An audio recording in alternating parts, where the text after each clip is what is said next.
નમસ્કાર. મંચસ્થ મહાનુભાવો અને મારી સમક્ષ રહેલા અધ્યાપક અને વિદ્યાર્થી મિત્રો, જેમ અજયભાઈએ જે કાવ્ય પંક્તિ તમને સંભળાવી, હાલત તો થોડીક એવી છે, વધારે એટલા માટે કે જે મારે કાવ્ય પંક્તિઓ સંભળાવવા નથી, ઘણી ખરી અજયભાઈ સંભળાવી દીધી છે.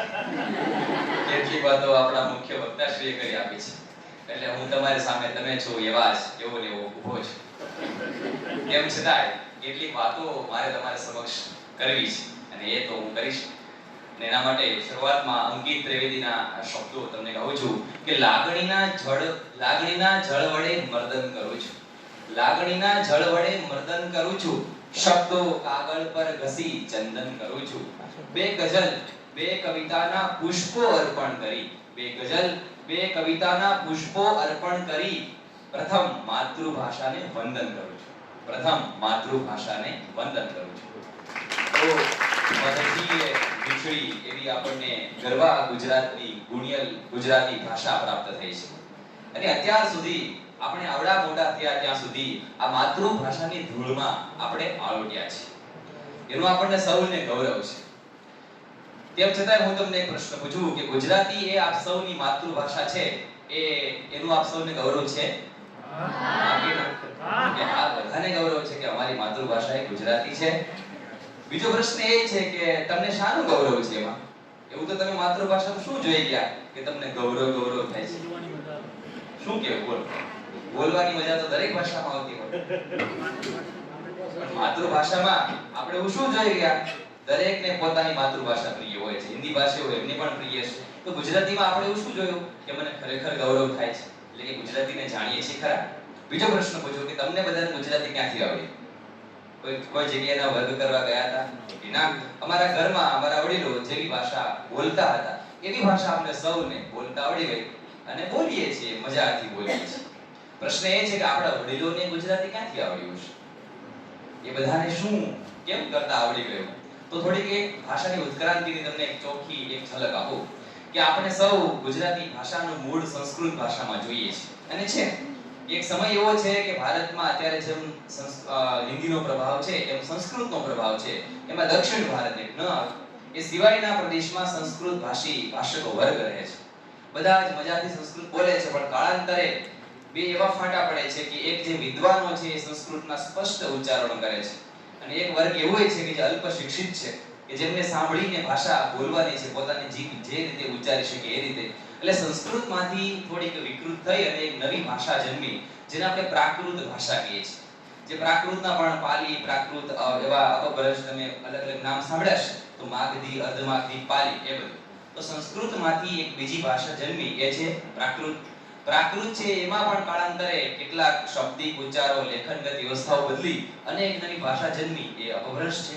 ભારતના અલગ અલગ સીમાડાઓમાં અપભ્રંશ બોલાતી રહી અને પછી આપણા ગુજરાતના પ્રદેશમાં કાળાંતરે અપભ્રંશમાંથી પણ કેટલાક બદલાવો આવ્યા અને એમાંથી એક નવું બાબા પગલી માંડતું ભાષાકીય સ્વરૂપ છે ઈસવીસનની 10મી 11મી સદીથી વિકસવા લાગે છે.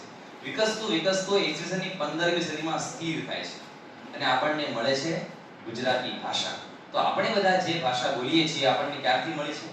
15મી સદી, ઈસવીસનની 15મી સદીથી આપણો ભાષક સમાજ છે એ શુદ્ધ રીતે ગુજરાતી બોલતો થયો, એવું આપણે સાહિત્યના આધારે કહી શકીએ છીએ. અને એ ગુજરાતી ભાષા વિકસતી આપણા કંઠે વસી રહી છે અને એક નદી છે ભાષા, જે વહી પણ રહી છે. તો એનું આપણે સૌ ગાન કરી રહ્યા છીએ. આ મેં તમને ટૂંકી વાત કરી. હવે સંસ્કૃત ભાષાના પરિચયમાં આપ સૌ છો કે સંસ્કૃતના શ્લોક આપણે બધાએ સાંભળ્યા છે. કોઈ અપભ્રંશ ભાષા બોલે તો કેવું લાગે? હેમચંદ્રાચાર્ય એક દોહો જે લખ્યો છે, એટલે કે એમણે સંપાદિત કર્યો છે, લખ્યો તો ના કહેવાય, અપભ્રંશ ભાષાનો, એ તમને સંભળાવું.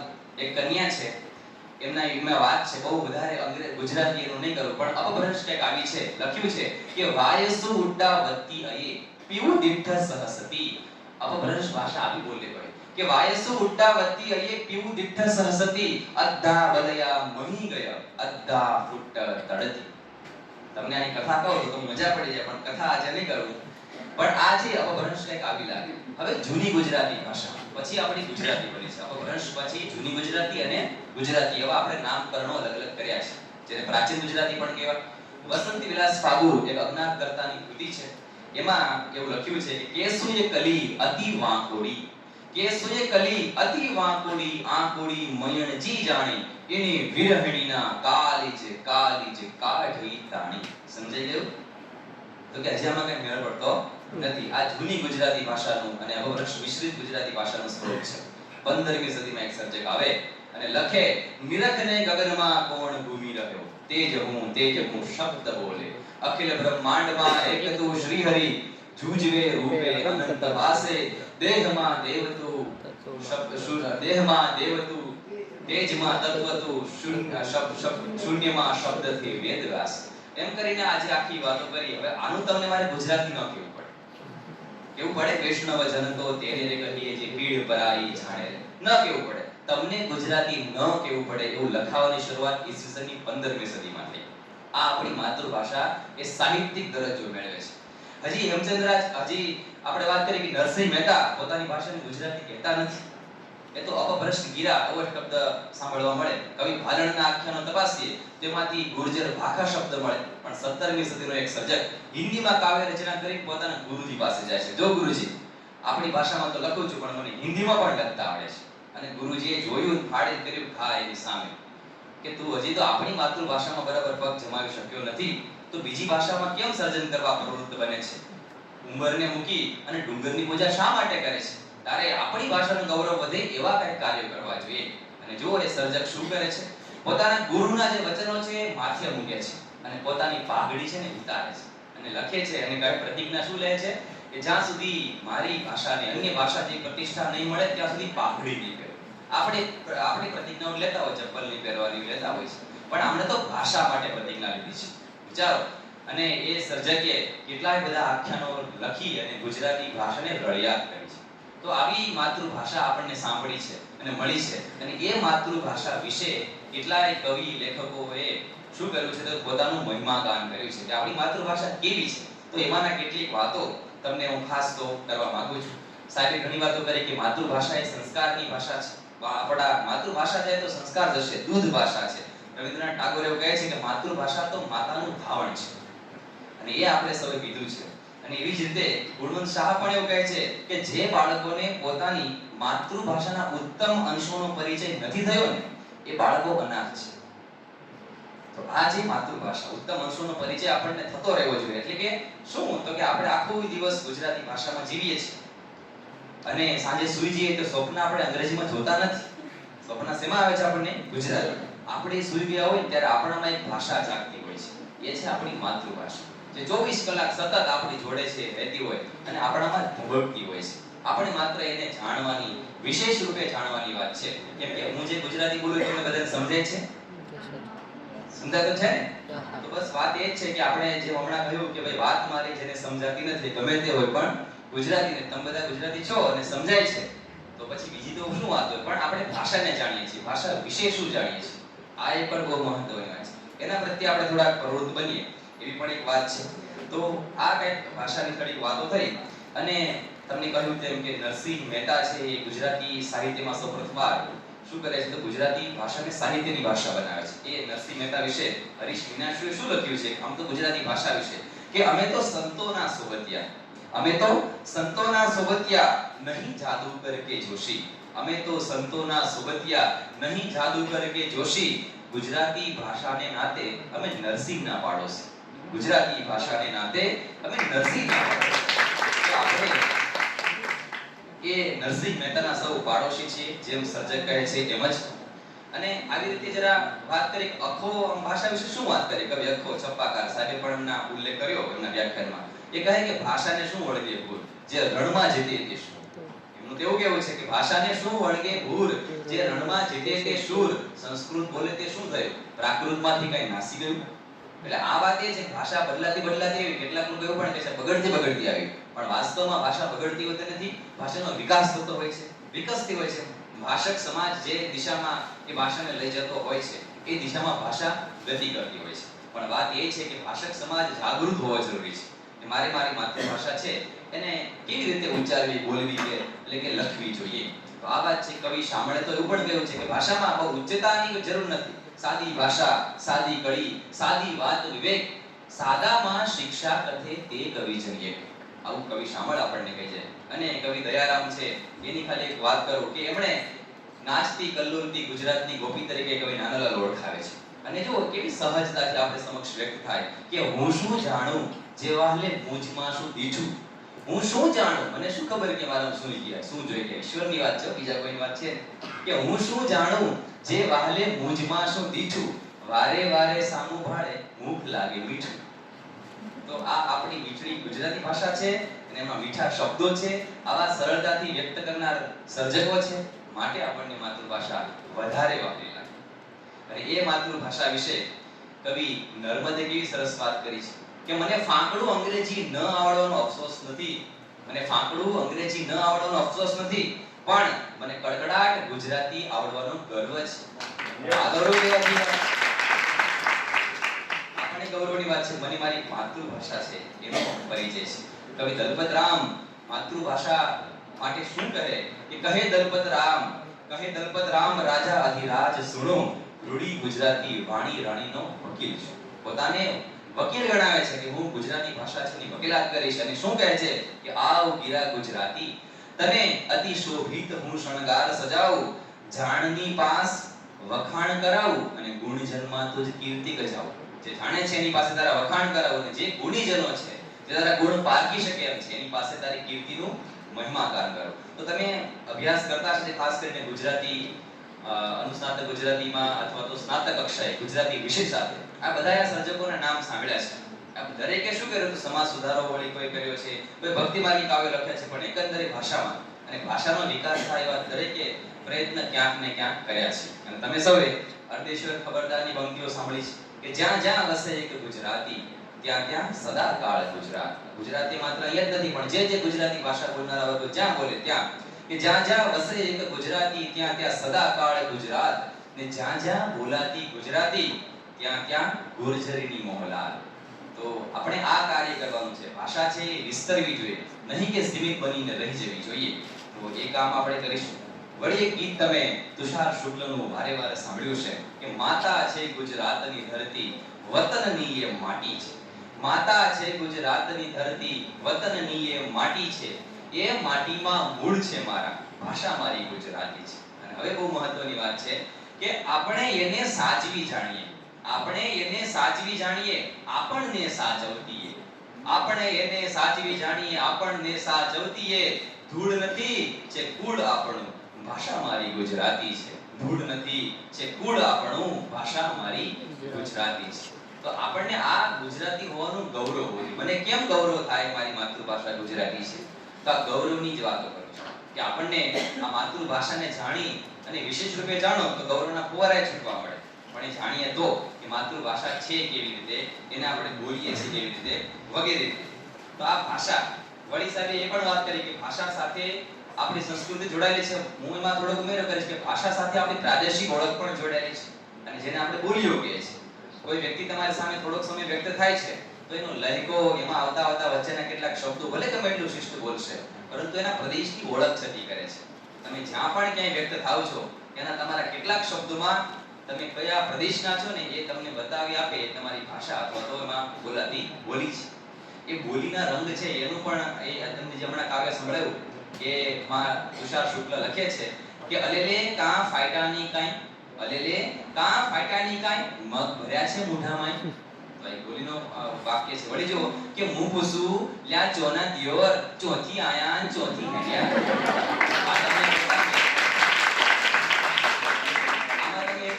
તાળીઓ પાડી કે તમને એવું લાગે કે અમારા જેવું છે, તમારા માટે જરૂરતની બોલી છે. હું પૂછું લ્યા ચોના દિયોર, ચોથી આયા ચોથી હેડ્યા. વળી જો એટલે ચરોતરમાં આપણે કે આય કરો છો ને ગ ખ ગ ગ હોય ત્યાંનું શું કરો છો ચ છ જ જ ક્યાં ક્યાં આનું ચો જોતો લ્યા છેતરે જોતો આવું બોલાય છે. વળી જો સુરત હોય તો શું થાય, ના સમજો તો હુરટીમાં કહેવું, ના સમજો તો હુરટીમાં કહેવું, હરીના તમે છો કઈ ના.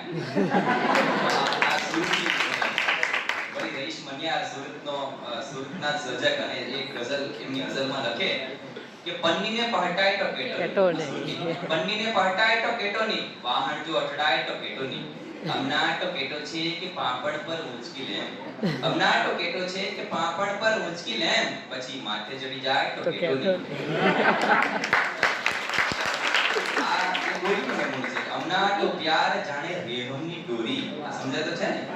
આવ કેમ સમજાય જાય છે? હમણાં તો પ્યાર જાણે રેહમની દોરી, પછી એના પર લુગડા સુકાય તો કેતો નહીં આવા તો આપણે ત્યાં બાર ગાવે બોલી બદલાય એવું કહે છે. પણ એવું કહેવાય બાર ગાવે બોલી બદલાય પણ લખણ ના બદલે. લક્ષણ પાસે એને જ હોય, આપડા જ્યાં હોય ત્યાં ભરતા જતા હોય, દેખાઈ જતા હોય એ વાત છે. પણ જો કે હરનામ ગોસ્વામી શું કહે છે કે દૂધ નહીં તો પાણી દે, ડોલ મને કા પાણી દે, દૂધ નહીં તો પાણી દે, ડોલ મને કા પાણી દે, તગતગતી તલવાર દે, તગતગતી તલવાર દે, યા ગુજરાતી પાણી. તલવારની જરૂર ના પડે, તગતગતી તલવાર દે, યા ગુજરાતી પાણી. એવું કહી નારા છે. વળી તમને રમેશ આચાર્યનો એક પંક્તિ સંભળાવો કે હું છું અને મારી ભાષા છે. હું છું અને મારી ભાષા છે, કંઈક થશે એવી આશા છે. હું છું અને મારી ભાષા છે, કંઈક થશે એવી આશા છે. તો આવી આશા આપણે પણ રાખવાની છે ને બધાએ. અને વિનોદ જોશીનું તમને કાવ્ય કહું કે એ જ વાતથી ગજગજ ફૂલે છાતી, એ જ વાતથી ગજગજ ફૂલે છાતી, હું અને મારી માતૃભાષા બંને ગુજરાતી. હું અને મારી માતૃભાષા આ આપણને ગજગજ છાતી ભૂલવી જોઈએ. આ જ ગૌરવ ત્યારે જ થાય એને. હવા ભરાવી છાતી ફૂલાવાની નથી એને. એ જ વાતથી ગજગજ ફૂલે છાતી, હું અને મારી માતૃભાષા બંને ગુજરાતી. અજયભાઈ આ પંક્તિનો ઉલ્લેખ કર્યો અને થોડો વિસ્તાર કરું કે હું એવો ગુજરાતી, હું એવો ગુજરાતી જેની એ જ વાતથી ગજગજ ફૂલે છાતી, હું એવો ગુજરાતી, હા જેની હું ગુજરાતી એ જ વાતથી ગજગજ ફૂલે છાતી, અંગે અંગે વહે નર્મદા, શ્વાસોમાં મહીસાગર, અરવલ્લીનો પિંડ પ્રાણમાં ધબકે છે રત્નાકર. અંગે અંગે વહે નર્મદા, શ્વાસોમાં મહીસાગર, અરવલ્લીનો પિંડ પ્રાણમાં ધબકે છે રત્નાકર.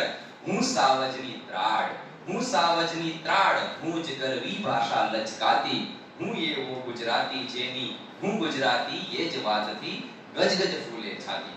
તો ભાષાના નામે આપણી છાતી છે એ ગજગજ ફૂલવી જોઈએ. ચરોતરી બોલીની એક લાક્ષણિકતા એ પણ છે કે ળ બોલાવો ને એમાં તકલીફ પડે. ળ નો ડ બોલાતો, કાગળિયો શબ્દ હોય તો કાગળિયો બોલાતો હોય છે. હવે જો કમળનું કમર પણ થઈ જાય. શું થઈ જાય છે? કમર આવું થઈ જાય. કમળ બોલવું હોય તો શું થઈ જાય છે? એટલે ળ બોલતા આવવું જોઈએ. અને જો નહીં બોલીએ ળ જતો રહેશે તો શું થશે?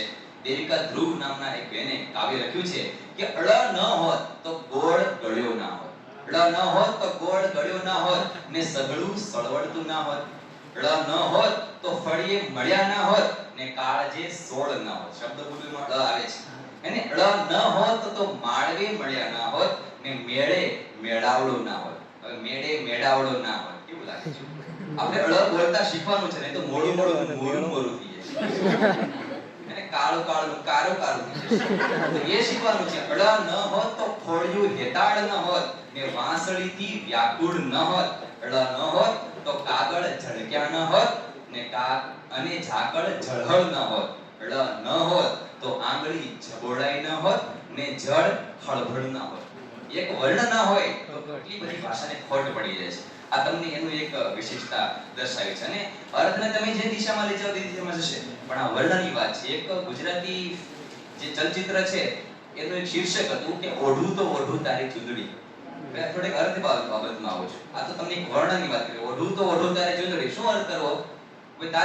તારે ચૂંદડી ઓઢું, બીજા કોઈની ઓઢીશ નહીં. તમે એ ટાઇટલ વાંચી અને બજારમાં આટો મારી પાછા આવો અને પાછું વાંચો કે ઓઢું તો ઓઢું તારી ચૂંદડી. ના એ થોડું છે. તો અર્થને તમે જે દિશામાં લઈ જવા માંગતા હો એ આપણી વાત છે. કવિ લખી દેવાની, પછી એને કઈ દિશામાં લઈ જવી એ આપણી વાત છે. કોઈને કશું આપવું હોય તો કે ભાઈ લે, તો આપણે સામાન્ય રીતે આપી દેતા હોય છે. પણ તમારે પસંદગીની પેલી ધારાવાહિક જોયું હોય અને પછી પપ્પા કહે કે આપી દો, પિતાજી આપણને કહે કે આપી દો અમને રિમોટ, તો આપણે ન આપવો હોય તો કે લે નજો પરણે આપવું પડે. એમાં ઘેર આપીએ તો છે પણ પરણે આપવું પડે છે. વળી તમે 10-15 વર્ષથી કોઈ મિત્રને મળ્યા ના હોય ને અચાનક તમને બજારમાં મળી જાય અને આપણે લે તમે અહીં ક્યાં, તો આ લે આ બધા લે જ છે. પણ કેવો લે આપે છે? જો આ માતૃભાષાનું મર્મ સ્થાન છે. આ બધાને શું કહેવાય? માતૃભાષાનું મર્મ સ્થાન. કોઈ તમારી સાથે નખરા કરતો હોય તમારી સામે કે લે આપજો કેવું કરે છે, તો એ પકડવાના છે. તો આપણને જરા વિશેષ ગૌરવ થશે ને કે મારી માતૃભાષા એ શું છે. વિપિન પરીખ બહુ સરસ વાત કરે છે. એ કહે છે કે મને મારી ભાષા ગમે છે. બધાને ગમતી પણ એનું કારણ આપે છે. મને મારી ભાષા ગમે છે કારણ બાને હું બા કહી શકું છું. મને મારી ભાષા ગમે છે કારણ બાને હું બા કહી શકું છું. મમ્મી બોલતા તો હું શીખ્યો છેક 5મા ધોરણમાં. તે દિવસે ખૂબ રોફથી વાઘ માર્યો હોય એમ મેં મમ્મી એમ કહીને બૂમ પાડેલી. બા ત્યારે સહેજ હસેલી, કારણ કે બાએ એક સાદો પોસ્ટકાર્ડ પણ માંડ માંડ વાંચી શકતી હતી. બા બેંકમાં સર્વિસ કરવા ક્યારે ગઈ નહોતી અને રાત્રે લાયન્સ પાર્ટીમાં ગઈ હોય એવું પણ યાદ નથી. બા નવી નવી ડીશ બનાવવા કે શીખવા કુકિંગ ક્લાસમાં પણ ગઈ નહોતી, છતાં ઇંગ્લિશ નામ ખડક્યા વગર એ થાળીમાં જે મૂકતી એ બધું જ અમૃત બની જતું.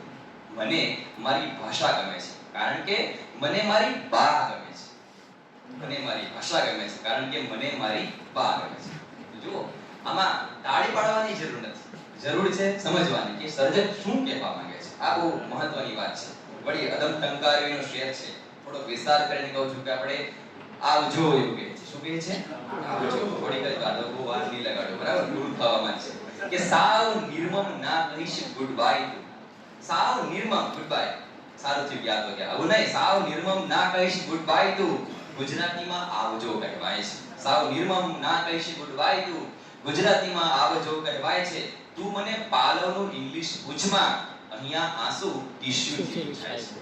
તું મને આ વિદેશમાં રહેતા હોય એને સાંભળેલી ગુજરાતી ભાષા ની વાત છે. અદમ ટંકારવીના શેર હતા. અને ઉમાશંકર જોશી છે, એમણે સાહિત્યકારોની નોંધ લીધી છે, એટલે હું તમને કાવ્ય રચના છે સંભળાવીશ.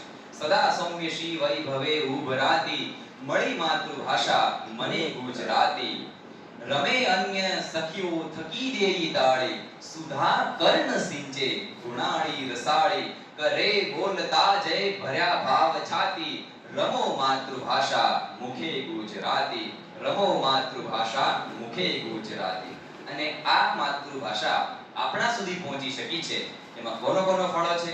તો દરેક ભાષકનો તો ખરો જ, પણ એમાં સર્જન કરનારા સર્જકો, જેને આપણે લેખકો કહીએ, કવિઓ કહીએ, એમનો પણ ફાળો છે. તો જો દરેકની સર્જકે નોંધ લીધી છે. મળી હેમ આશીષ નરસિંહ મીરા, થયા પ્રેમ ભટ્ટને અખો ભક્ત ધીરા. મળી હેમ આશીષ નરસિંહ મીરા, થયા પ્રેમ ભટ્ટને અખો ભક્ત ધીરા. પૂજી નર્મદે કાંત ગોવર્ધને, જે સજી નાહન લે કલ્પના ભવ્ય તેજે. ધ્રુવા સત્ય સાથી અહિંસા સુહાતી, ધ્રુવા સત્ય સાથી અહિંસા સુહાતી. નમો ધન્ય ગાંધી ગિરા ગુજરાતી, સદા સૌમ્યશી વૈભવે ઉભરાતી. તો આવી આપણને માતૃભાષા મળી, જેમાં કેવા કેવા સર્જકો થઈ ગયા. કાવ્યનું શીર્ષક છે ગાંધી ગીરા. કોઈને પૂછે કે ગાંધી ગીરા એટલે શું, તો કે ગાંધીજી પડી ગયા અને ઉમાશંકર જોશી કાવ્ય લખ્યું હતું ગાંધી ગીરા. અહીં ગીરા એટલે થાય ભાષા, વાણી, સરસ્વતી. સંસ્કૃત શબ્દ છે જેને તત્સમ શબ્દ કહેવાય. કેવો શબ્દ છે? ગાંધીજીની ભાષા કેવી છે. તો આપણે દરેકની ચિંતા છે કે ગુજરાતી ભાષાનું શું થશે. તો કાઈ નથી કરવાનું, દરેકે પોતપોતાની રીતે શુદ્ધ ગુજરાતી ભાષાનું વ્યાકરણ, શુદ્ધ ગુજરાતી ભાષાનું વાતાવરણ આપણી આસપાસ નિર્માણ કરવાનું છે. ઘરમાં જે બોલાતું હોય ત્યાં જ છે જે બોલવાનું હોય તે. ઉષ્ણ રોટલી ફરદો ભાવ ઘરમાં બોલવાની જરૂર નથી. લાય ગરમ ગરમ રોટલી ખાવા દે જલ્દી, તમે તમારા લહેકામાં કહી શકો. પણ જ્યાં વ્યક્ત થવું છે, જાહેરમાં કે તમારા સમાચાર પત્રોમાં, કોઈ પણ જગ્યાએ કલમથી, ત્યાં આપણને માતૃભાષાનું શરણ જશે. એ આપણે કામ કરવાનું છે. અને રઈશ મન્યારનો એક છેલ્લો શેર કહે છે કે ધનને માટે એક વંશજ કાફી છે. ધનને સાચવવા માટે એક વંશજ તો બહુ થઈ ગયું, કરોડોની સંપત્તિ એમના નામે કરી દો, કે ધનને માટે એક વંશજ કાફી છે. ભાષા માટે લાખ વારસ જોઈએ. ભાષા માટે લાખ વારસ જોઈએ. હું અને તમે, આપણે સૌ માતૃભાષા ગુજરાતીના વારસદાર છીએ. અને આપણે છીએ ત્યાં સુધી કંઈ થવું જોઈએ નહીં. અને આપણી પછીની પેઢી કંઈ ન થવા દે એવું સર્જન આપણે આપણા ઘરથી શરૂ કરવાનું છે. ચાલો આવજો. જય હિન્દ. ખૂબ મજા આવી.